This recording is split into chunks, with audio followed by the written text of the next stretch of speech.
Bonjour et bienvenue à ce journal de 7 heures à la une de ce jeudi. Un 5e round de discussion à Luanda en Angola pour mettre fin à la guerre dans l'est de la RDC. Les sommets quadripartites SADC, EAC, CIRGL et l'Union africaine s'est clôturé le mardi dernier. La RDC prend désormais la main pour assurer la coordination des opérations sur le terrain. C'est l'une des recommandations fortes de cette quadripartite. Le détail au début de ce journal. Également au sommaire de votre secteur, des infrastructures métalliques transportées dans de gros camions sont en route pour le Kasaï afin de remplacer l'ancien pont de Kamwesha détérioré. L'Office des routes accélère le plan de réunification du pays par voie de communication pour faciliter le déplacement de populations et la traversée de marchandises. Reportage à suivre dans un instant. Et enfin, 50 jeunes filles quinoises issues de familles démunies vont bénéficier d'une prise en charge scolaire pour les cycles secondaires jusqu'à l'obtention de leur diplôme d'État. L'initiative vise à promouvoir l'accès de la jeune fille à l'école. Un projet dénommé Kelasi vient d'être lancé par la Fondation Ligen Iranga. Les conditions d'obtention de cette bourse à la fin de cette édition. Voilà tout pour les sommaires. Mesdames et messieurs, encore une fois, bienvenue à vous sur une régionale, la radio-télévision nationale congolaise. Je le disais en titre, 5e round des discussions à Luanda, en Angola, pour mettre fin à la guerre dans l'est de la RDC. Les sommets quadripartites SADC, EAC, CIRGL et l'Union européenne s'est clôturé les mardis derniers. La RDC prend la main pour assurer la coordination des opérations sur le terrain. C'est l'une des recommandations fortes de cette quadripartite. Regardez. Le président congolais Félix-Antoine Tshisekedi Tshilombo a fait l'aller-retour ce mardi 27 juin de Kinshasa à Luanda, Luanda-Kinshasa, pour participer au sommet quadripartite sur la situation sécuritaire à l'est de la République démocratique du Congo. À la table de discussion, ont pris part également les chefs d'État de la région, dont Joao Lorenzo, l'hôte de l'événement, le président gabonais Ali Bongo Ondimba, du Burundi, Évariste Ndayishimiye, le président du Zimbabwe, Emerson Mnangagwa, ainsi que Uhuru Kenyatta, ancien président du Kenya. Le président Tshisekedi a insisté sur la fréquence de ces sommets, le 5e organisé à Luanda, sous la supervision de l'Union africaine avec la coopération des Nations Unies, et le 2e de cette année 2023. Signe de l'urgence de mettre fin à cette crise qui gangrène l'Est du Congo. Durant son allocution, le président a souligné également que la raison même de ce sommet quadripartite est l'application du plan de paix déjà défini et approuvé par l'ensemble de la communauté des nations et de l'Afrique. Selon le communiqué final, le sommet a adopté le cadre conjoint de coordination des initiatives de paix à l'est de la République démocratique du Congo par la communauté de l'Afrique de l'Est, la EAC, la communauté économique des États de l'Afrique centrale, la CEEAC, la conférence internationale sur la région des Grands Lacs, la CIRGL, ainsi que sur la communauté de développement de l'Afrique australe, la SADC, et les Nations Unies sous les auspices de l'Union africaine. Celui-ci harmonise les initiatives du quadripartite conformément aux instruments et décisions pertinentes avec une répartition claire des responsabilités et des accords délais. On est parvenu à trouver un compromis. La RDC qui est concernée, qui invite, qui est en fait au centre de tout, qui signe les accords, c'est la RDC qui fait la coordination. L'Union africaine de manière spécifique facilite l'harmonisation et la coordination et participe à la mobilisation de ressources à la fois pour le fonctionnement des activités des forces régionales et pour financer l'aide humanitaire à nos compatriotes forcés à l'exil, ainsi que pour mettre en exécution les PDD-RCS, le programme de mobilisation des armements, enlèvement communautaire et intégration sociale. Le plan d'action conjoint, processus de Nairobi, processus de Luanda, tel qu'il a été adopté l'année dernière, approuvé par le Conseil paix et sécurité de l'Union africaine et la conférence des chefs d'État, soutenu par le Conseil de sécurité, c'est ce plan d'action qui reste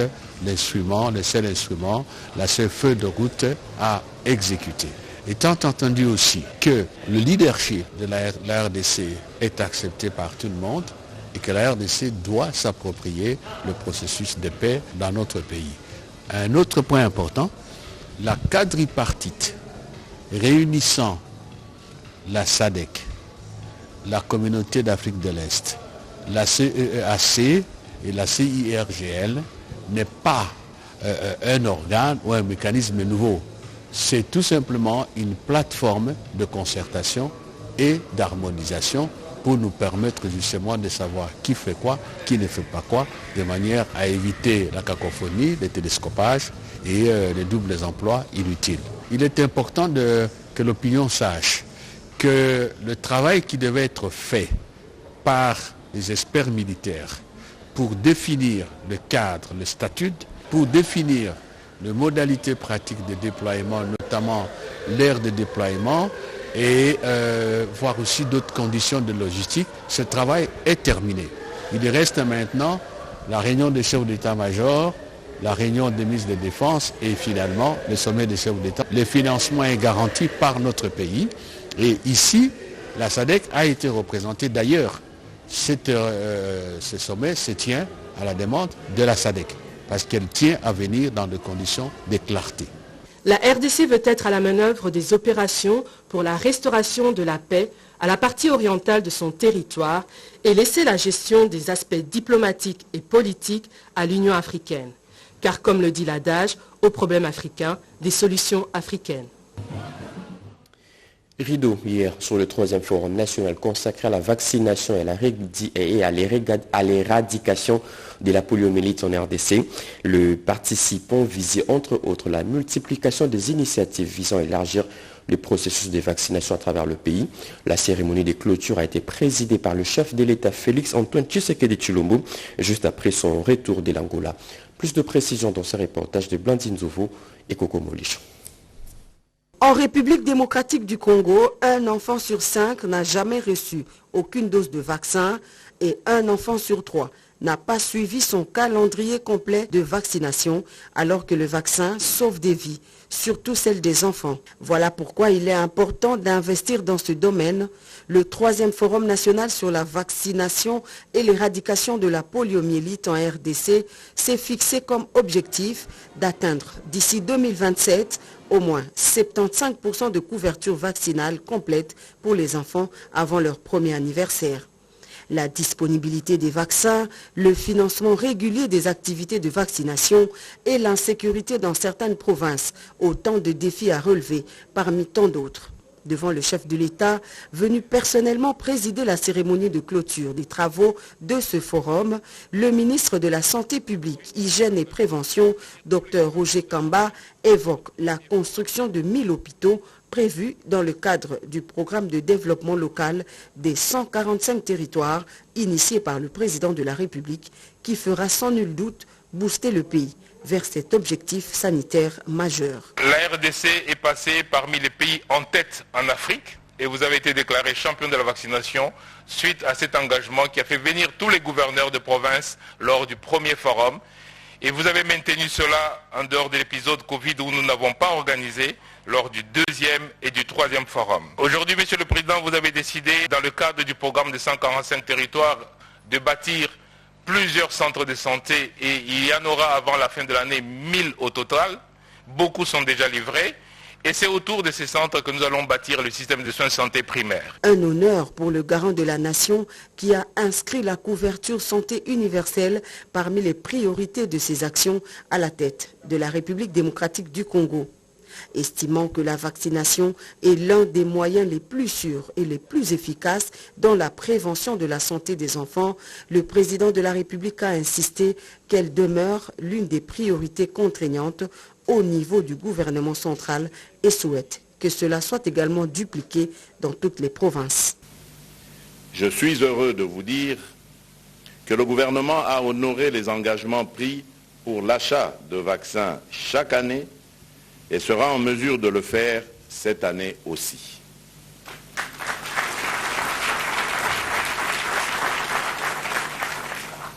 Plusieurs provinces ont aussi commencé à soutenir financièrement la vaccination.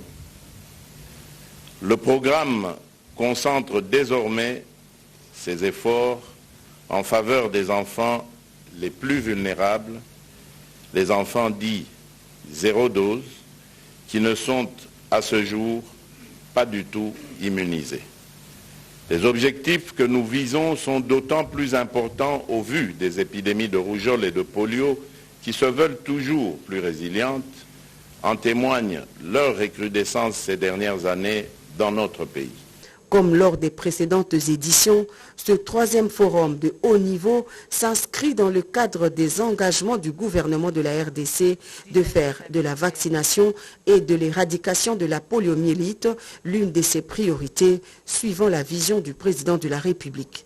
Le chef de l'État a clôturé ses travaux avec une mention spéciale à tous les partenaires financiers et techniques de la RDC pour leur apport considérable dans le domaine de la vaccination.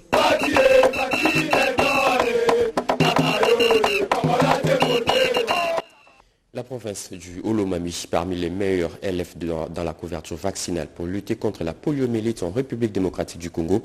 Au terme de cette troisième conférence nationale liée à la vaccination, sa gouverneure a partagé son expérience. Regardez. Le président de la République, son Excellence Antoine Tshisekedi Tshilombo, fait confiance aux femmes. On dit que les femmes gouvernent correctement. Je pense que c'est ce que nous venons de prouver aujourd'hui, que les femmes sont capables de gérer, les femmes sont capables de faire mieux que les autres et que cette égalité de chance qu'on a autant prônée, demandée, je pense que si nous donnons la chance aux femmes, elles peuvent aussi faire quelque chose. Le secret, c'est d'abord la volonté. La province du Olomami, c'est une province qui est vraiment enclavée et que vous pouvez vous imaginer avec tout ce qui vient. Nos recettes ou le budget que nous avons en province, 80% c'est le niveau central qui devrait normalement nous accompagner et que le peu que nous avons par rapport aux engagements faits, c'était un cofinancement. Ça veut dire la province donne, les partenaires aussi donnent. Nous faisons souvent des campagnes de vaccination où nous impliquons les religieux, les pasteurs, tout le monde et ça encourage la population parce que, et aussi, moi je pense ce qui fait souvent qu'on ait trop de barrières, c'est l'acheminement de ces vaccins-là. Quand c'est respecté, je pense qu'il n'y a pas assez des effets, des complications, des effets secondaires, parce que tout est vraiment respecté. Il arrive de fois qu'on ait vacciné un enfant et qu'il y ait des complications, on lie souvent au vaccin, mais ce n'est pas le vaccin. Alors c'est simplement communiquer à la population. Je suis élu de ces contrées-là, donc nous dialoguons, on est avec eux, on s'assoit avec eux, on mange avec eux. Ça permet que quand vous arrivez avec une communication, vous-même impliquée, et ça suit, ça donne de bons résultats. Plus d'inquiétude, la RDC se trouve désormais au-dessus de l'échelle de meilleure destination des affaires dans le monde. Un rapport d'une étude sur la cartographie de risques modérés allant de juin 2022 à juin 2023 a été rendu public hier. Il a été présenté au cours de la deuxième conférence risque pays RDC. L'amélioration de l'économie congolaise est l'un des éléments clés de cette performance. Cérémonie présidée par le Premier ministre Jean-Michel Samalukonde. Plus de précisions dans ce reportage de Pati Tundongo. Bienvenue Lusala et Julien Piana. Cette conférence a connu 3 temps forts. D'abord, la présentation du rapport de la cartographie des risques d'investir en République démocratique du Congo dans la période allant de juin 2022 à juin 2023. Stanislas Cézé, président directeur général de l'agence Bloomfield Investment Corporation, a noté que la République démocratique du Congo reste dans la catégorie des risques modérés où n'existe pas des risques d'investissement. 3 éléments fondamentaux qui ont permis cette amélioration, c'est la performance extraordinaire de l'économie, c'est la gestion prudente des finances publiques et le renforcement de l'environnement financier en RDC. En réaction à ces rapports, le ministre des Finances Nicolas Kazadi indique que cette meilleure note est une illustration des efforts menés par le gouvernement Sama pour renforcer l'économie congolaise de la manière transversale. Dans son intervention, le Premier ministre, chef du gouvernement, Jean-Michel Samalukonde Kyenge, a loué les efforts du gouvernement pour améliorer le climat des affaires. Au-delà des efforts fournis, le développement viendra du secteur privé avec la diversification de l'économie. L'effort du gouvernement pour améliorer non seulement notre climat des affaires, mais surtout notre potentiel d'investissement va dans le sens de répondre à une question sociale du plus haut niveau, celui de la création des emplois et de la création des richesses. Cette conférence risquée pays de la République démocratique du Congo a été sanctionnée par des échanges autour des 4 panels thématiques. L'état de siège au Nord Kivu et en Ituri, une nouvelle fois prorogé. Le texte a été adopté à l'issue d'une réunion du Conseil de ministres restreint présidé par le chef du gouvernement Jean-Michel Samaloukonde. Cette 50e prorogation de 15 jours sera renvoyée au chef de l'État pour sa promulgation au plus tard le 30 juin. Encore une fois de plus, Pati Tondouango, Julien Piana et bienvenue Lusala pour le reportage. C'est sur instruction du chef de l'État Félix-Antoine Tshisekedi Tshilombo que le Premier ministre et chef du gouvernement Jean-Michel Samaloukonde Kyenge a présidé ce mercredi 28 juin 2023 une réunion du Conseil des ministres restreint. Et c'est là dans le but de statuer sur l'adoption du projet d'ordonnance loi portant prorogation de l'état de siège. Conformément à l'article 48 alinéa 3 de l'ordonnance portant organisation et fonctionnement du gouvernement, modalité de collaboration entre le président de la République, le Premier ministre et les membres du gouvernement. Le Premier ministre, après concertation avec le chef de l'État, a réuni le membre du gouvernement pour statuer sur un seul point à l'ordre du jour, à savoir l'adoption du projet d'ordonnance loi portant prorogation de l'état de siège. Après adoption, ce texte sera envoyé au président de la République pour sa promulgation et va entrer en vigueur au plus tard le 30 juin 2023, a conclu le porte-parole du gouvernement. L'immense chantier de démarcation de la frontière commune République démocratique du Congo, République du Congo vient d'être lancé. Les travaux ont été conjointement lancés par le ministre ayant en charge de l'intérieur des deux pays à Tombo-Manyanga au Congo-Brazzaville. 20 km de frontières sont déjà démarqués, comme nous dit Alain Bikaï dans ce reportage. Parti pour les travaux de démarcation de la frontière commune entre la République démocratique du Congo et la République du Congo. La cérémonie de lancement de ces travaux a eu lieu le mardi 27 juin au village Tombo-Manyanga du Congo-Brazzaville. Une cérémonie présidée conjointement par le vice-premier ministre de l'Intérieur et Sécurité, Maître Peter Kazadi Kankonde, et son homologue de la République du Congo, Zéphirin Boulou. D'après les experts en la matière, cette opération commune concerne la zone allant de Tombo-Manyanga de la République du Congo jusqu'au village Nimbalimba de la RDC. Dans son mot, le patron de la territoriale de la RDC a salué l'implication des deux chefs de l'État pour la tenue de ces travaux. Maître Peter Kazadi Kankonde a aussi souligné l'importance des démarcations des frontières et cela s'inscrit dans le cadre d'une relation pacifique entre les deux États. Les frontières sont indispensables à la paix et à la sécurité. Là où elles sont fermement acceptées, elles permettent des relations pacifiques et profitables avec les voisins ainsi qu'une croissance socio-économique. Là où elles sont controversées, elles suscitent des conflits, détruisent des vies humaines et ravagent des pays.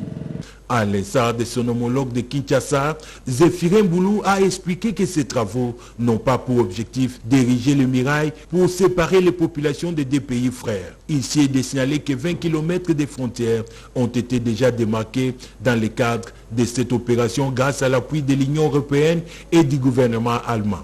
Juste après cette cérémonie et un bref entretien avec quelques chefs de la communauté congolaise de Brazzaville, le vice-premier ministre a regagné Kinshasa dans la soirée du même mardi 27 juin.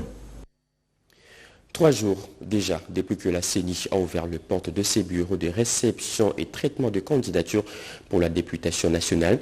Comment se déroulent les opérations 72 heures après?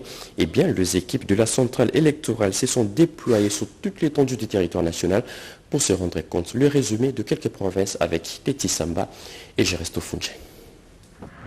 Ouvert depuis le dimanche 25 juin 2023 à travers le pays, les bureaux de réception et de traitement des candidatures pour la députation nationale sont opérationnels. Dans la province du Bandundu, l'opération a été lancée par le premier vice-président de la CENI, bienvenue Ilanga Limbo. C'est une grande opération qui est très importante dans le processus électoral. C'est pour ça que nous venons en province pour voir comment ça s'organise. Et comme dans les pratiques, les bonnes pratiques, il était question ici de venir présenter les civilités à l'autorité provinciale, mais aussi se réunir, rencontrer, discuter avec tous ceux qui s'occupent de la sécurisation du processus électorale. Dans la province sud de Bangui, c'est le directeur du cabinet adjoint en charge des questions juridiques de la CENI qui supervise l'opération. Daf Banza a effectué ce mercredi 28 juin 2023 une visite de contrôle technique. Le rapporteur adjoint Paul Moïde Moulemberi est en mission de supervision managériale à Kisongani dans la province de la Chopo. Une autre équipe de la CENI est arrivée ce mercredi 28 juin dans la ville de Kalemi, province du Tanganyika, conduite par Mme Sivé Birimbano Balume, questeur adjointe. La représentante du président Denis Kadima Kazadi est allée présenter ses civilités au gouverneur intérimaire de province, occasion pour elle de solliciter l'implication personnelle de l'autorité provinciale quant à la sécurisation de cette opération. Nous sommes venus ici aujourd'hui lui donner aussi le programme d'ouverture de ces BRTC. Parce que pour la députation nationale, les BRTC sont ouverts ont été ouverts du 26 juin jusqu'au 15 juillet. Et pour la députation provinciale et les conseillers des communes, les BRTC sera ouvert du 3 août au 22 août. Et pour le président de la République, le BRTC sera ouvert du 9 septembre au 8 octobre. 6 candidats ont déjà retiré leur formulaire et un seul parti politique s'est manifesté à l'antenne de Moba ce mardi 27 juin 2023. Il faut noter que l'opération se déroulera pendant 20 jours, soit du 26 juin au 15 juillet 2023. Les bureaux sont ouverts de 8h30 à 16h30. Allez, je reviens sur ce que je disais au sommaire. Des infrastructures métalliques transportées dans de gros camions sont en route pour le Kasaï afin de remplacer l'ancien pont de Kamouécha détérioré. L'Office des routes accélère le plan de réunification du pays par voie de communication pour faciliter les déplacements des populations et la traversée des marchandises. Plus de précision avec Blaise Bokokia-Santa. Jamais assez de le dire. Le bac et le pont sont des ouvrages qui contribuent efficacement au prolongement d'une route et la nécessité d'accorder une attention particulière s'avère impérieuse. Le pont Kamouécha, situé dans la province du Kasaï, en est une illustration éloquente. En dégradation très avancée, ce pont sera bientôt revêtu de sa nouvelle robe. L'acheminement des éléments du pont, grâce à la volonté politique des chefs de l'État, en dit tout. Du coup, Tomoni a un pont au chef de l'État, l'Ingibi Sezokene na Kasaï. En tout cas, félicitations à chef de l'État. La deuxième mandat. Voilà un gros camion, le pont en train d'aller à Kamouécha. Donc vraiment, c'est l'un des aspects aussi. Le président de la République, pendant notre mandat, nous avons signé 3 contrats. Le premier contrat était de 44 ponts, le deuxième était de 60 ponts, et le troisième qui est de 201 ponts. Là, un pont est en train d'aller au Kasaï. C'est pour vous dire que le projet du chef, c'est une réalité, le projet de pont ici. Nous sommes à Bachamba, mais vous voyez déjà les ponts en train de partir à Kamouécha. Donc vraiment, le président Fachi, merci beaucoup parce qu'aujourd'hui nous aurons des routes, nous aurons des ponts, donc on a tout. Donc un mandat réussi. Kamouécha n'est qu'un cas parmi tant d'autres car la détermination est de mise pour l'Office des routes d'en faire autant sur l'ensemble du territoire national. L'RDC sera dédié à Dieu pour une deuxième fois en 5 ans par le chef de l'État Félix-Antoine Tshisekedi Tshilombo. Cette dédicace aura lieu au cours d'une journée d'action des grâces le 30 juin prochain, le jour de la célébration du 63e anniversaire de l'indépendance du pays. La cérémonie se déroulera au stade des Martyrs. L'annonce a été faite par le comité organisateur au cours d'une conférence de presse à laquelle ont assisté Eugénie Dada Chabani et Jean-René Kabamba.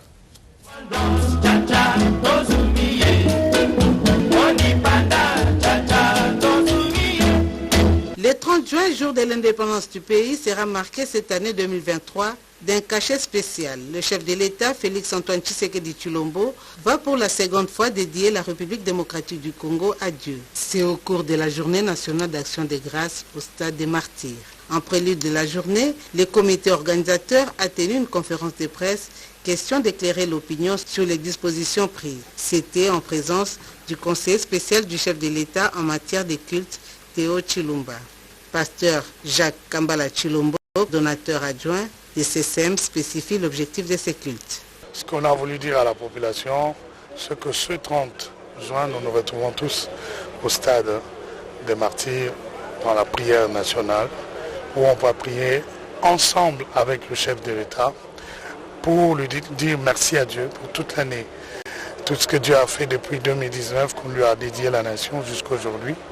mais aussi solliciter la faveur divine là où on a mal fait les choses. Pour des raisons de sécurité, nous voulons que les noms des gens qui vont entrer dans le bus soient bien enregistrés et il y a des portes allouées à chaque délégation venant selon le coin d'où ils viennent. Nous voulons garder les stades propres, que tout le monde ait l'obligation d'un devoir civique de bien respecter le bien commun. Politique à présent. À quelques mois des élections générales en RDC, l'UDPS s'est dit prête et affûte déjà ses armes pour affronter n'importe quel adversaire lors de ces échéances. Son secrétaire général Augustin Kabouya l'a dit au cours d'une matinée de sensibilisation organisée au siège de cette formation politique. Alain Bikaï pour le reportage.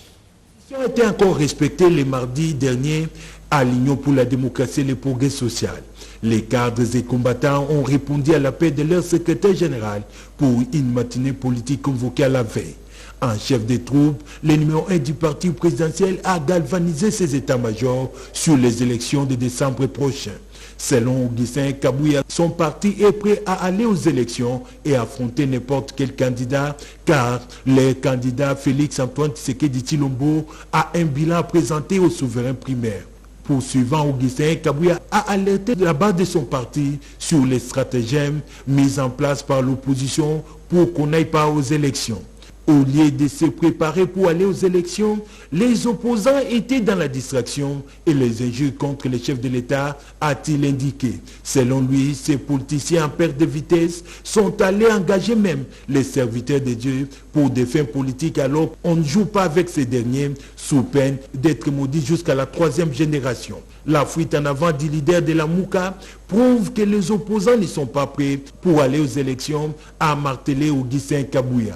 Le temps des conciliabules politiques pour les partage du pouvoir appartient au passé car la population a déjà mis fin à ces pratiques aux élections de 2018. Au cours de cette manifestation, le chef de l'exécutif national de l'UDPS a appelé les présidents fédéraux à s'apprêter avec des listes de candidats du parti à Kinshasa pour leur dépôt à la CENI. La redevabilité oblige, Augustin Kabouya était tenu à faire la restitution de sa mission au Niger dans le cadre de l'Internationale socialiste. Un autre temps fort de cette manifestation était l'annonce de sa candidature à la députation nationale dans les circonscriptions de Moamba-Kinshasa. Récemment atterri à l'aéroport international de Ndjili, les équipements visant la modernisation de la radio-télévision nationale congolaise sont déjà dans les installations de ces grands médias. Ils ont été réceptionnés par Didier Mbouili, assistant principal de la directrice générale Sylvie Elingui. C'est un reportage de Cédric Kinina. La promesse du chef de l'État se concrétise. Le train de la modernisation de la RTNC est déjà sur les rails. 2 quarts des reportages, des régies mobiles, des caméras et autres matériels dernier cri ont été finalement acheminés dans les installations de ces médias publics. C'est l'assistant principal de Madame le directeur général de la RTNC qui, en son nom, a réceptionné ces lots de matériel. C'est en présence des agents et cadres de la RTNC. Ces premiers lots de matériel est arrivé à Kinshasa depuis le vendredi dernier, en provenance de Bruxelles. Le 2e lot est attendu dans quelques jours.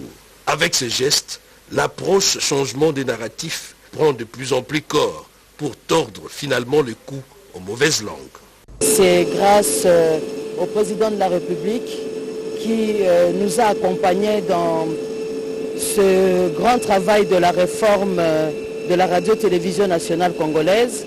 Ici, nous voulons exprimer toute notre gratitude à son endroit au nom des agents et cadres de la RTNC parce qu'enfin, les cars attendus sont en train d'être réceptionnés à Kinshasa. Il est vrai que le gouvernement également nous a accompagnés parce que dans les nombreuses démarches que nous avons entamées, ils nous ont accompagnés pour que toutes les démarches qui sont requises soient réalisées et nous faciliter d'accéder à tout ce matériel.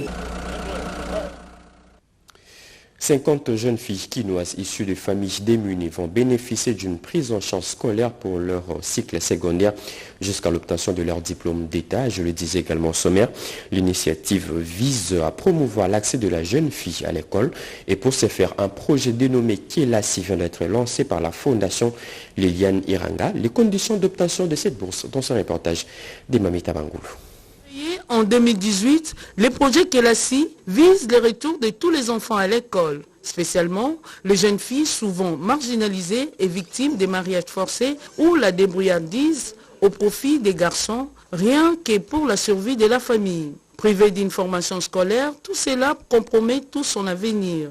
Pour sauver la vie de ces enfants, orphelins et des familles pauvres, Liliane Ilanga s'est lancée dans une campagne de sensibilisation dénommée « Tous les enfants à l'école » avec la stratégie des porte-à-porte. Ce mercredi, elle a expliqué lors d'une conférence de presse l'historique, la mission et les bien fondés de ces projets basés sur la prise en charge scolaire des enfants démunis. Nous nous sommes basés beaucoup plus sur les filles parce que notre projet entre dans le cadre de la promotion de l'accès de la jeune fille à l'école. Donc raison pour laquelle nous ne pouvons que travailler pour ce projet avec les filles. Et c'est gratuit pour promouvoir l'éducation de la jeune fille. 5000 enfants ont bénéficié des kits scolaires en 2019-2020 à Kinshasa et en province. En plus des enfants filles, cette action s'étend jusqu'à toute catégorie de jeunes et les femmes victimes de conflits armés, surtout dans la partie est du pays, épicentre des atrocités de la guerre. Les changements des mentalités, éléments de valeur pour le développement du pays, figurent aussi dans son cahier des charges. Du reste, la Fondation Liliane Ilanga appelle les personnes altruistes de soutenir le projet Kielasi pour le bien de tous. C'est fini pour ce journal de 7 heures. Mesdames et messieurs, ce journal a été réalisé par Papi Ndinama ou Mamita Bangoulou. La partie technique a été assurée par Rubens Kumbu, Gédéon Kola, Emile Zola, Joël Mpiangou, ainsi que Gédéon Kola. Merci de nous avoir suivis. L'actualité continue sur nos antennes. Retrouvez à 10h Jemima Mogo pour les actualités africaines, 13h et Mendaya. Moi, je reviens demain à 7h. Au revoir.